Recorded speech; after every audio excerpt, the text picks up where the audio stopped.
Good morning বন্ধুরা, সবাই কেমন আছো? আশা করি ভালো আছো, আমরাও ভালো আছি।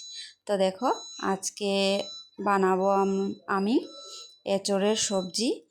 তো দেখো, এঁচোড়টাকে ভালো করে কেটে তারপরে আমি গরম জলের মধ্যে ভাপিয়ে নিয়েছি, একটু হলুদ আর লবণ দিয়ে ভাপিয়ে নিয়েছি।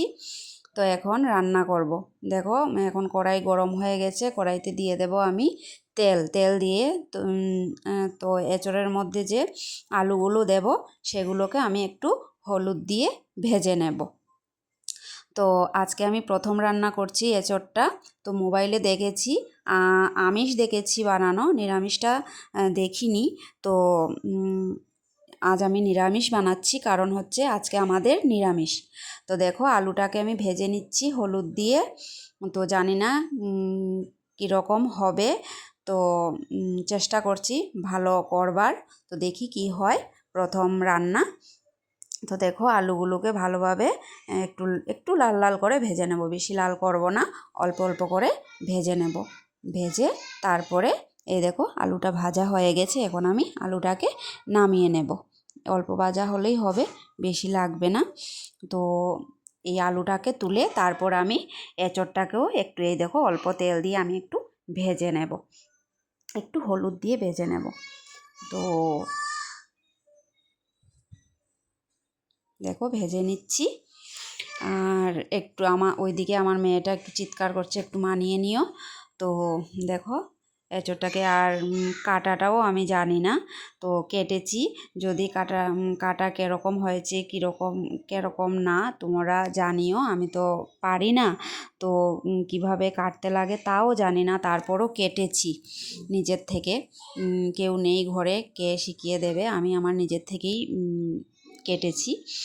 তো এই দেখো, তেল দিয়ে দিলাম, তারপরে এই দেখো দিয়ে দেব শুকনো লঙ্কা, ঘরে যে ছিল কাঁচা পাকা লঙ্কা, তারপরে এই যে মেথি, কালো জিরে, তারপরে তেজপাতা দিয়ে এই দেখো আমি এখন এখানে দিয়ে দেব আছে টমেটো, এখানে আছে টমেটো, তারপরে আদা আর কাঁচা লঙ্কা, তিনটা জিনিসই আছে এখানে। তো দেখো, জলটা বেশি হয়ে গেছে, আমি বুঝতে পারিনি। তো টমেটোর মধ্যে তো জল থাকি, তারপরে আরও একটু জল দিয়ে দিয়েছি আমি ভুলবশত। তো আর কি হবে। তারপরে দেখো দিয়ে দিলাম হলুদ, তারপরে দিয়ে দেব জিরে ধনের গুঁড়ো, তারপরে দিয়ে দেব লঙ্কার গুঁড়ো, দিয়ে ভালোভাবে এটাকে আমি কষিয়ে নেব। দেখো, কষিয়ে নিচ্ছি এটাকে, আর কষানো হয়েও গেছে প্রায়। এই দেখো, জিরে ধনে দিয়ে দিচ্ছি, তারপরে লঙ্কার গুঁড়ো দিয়ে দেব, দিয়ে ভালোভাবে এটাকে কষিয়ে নেব। তো রান্না করতে করতে গন্ধটা ভালোই এসেছিল।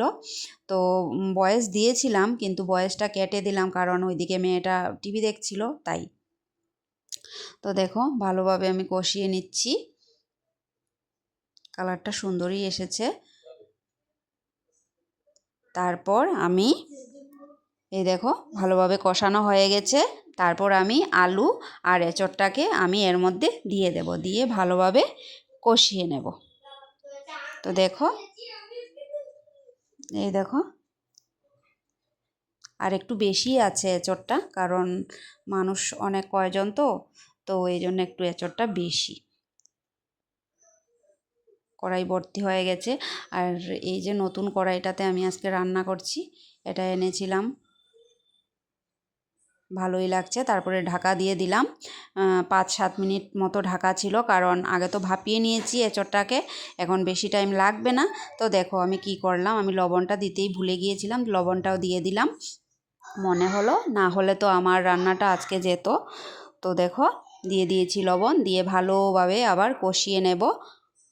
দেখো, কষানো হয়েও গেছে আমার, ভালোভাবে কষিয়ে নিয়েছি। এখন আমি জল দিয়ে দেব। দেখো, কষানো হয়ে গেছে, এখন আমি এটাতে জল দিয়ে দেব। এই দেখো, দিয়ে দিচ্ছি জল। তো সব দেব না, এ দেখো, কম দিলাম, কারণ সিদ্ধ আছে, অল্প অল্প লাগবে, সিদ্ধ হতে বেশি টাইম লাগবে না, এই জন্য কমই দিলাম জলটা দিয়ে। আর জানি না কেন কালারটা এরকম লাগছে, কিন্তু কালারটা সুন্দরই এসেছে। আমার ক্যামেরাটা এত ভালো না, এই জন্য মনে হয় এভাবে মানে কালারটা এসেছে।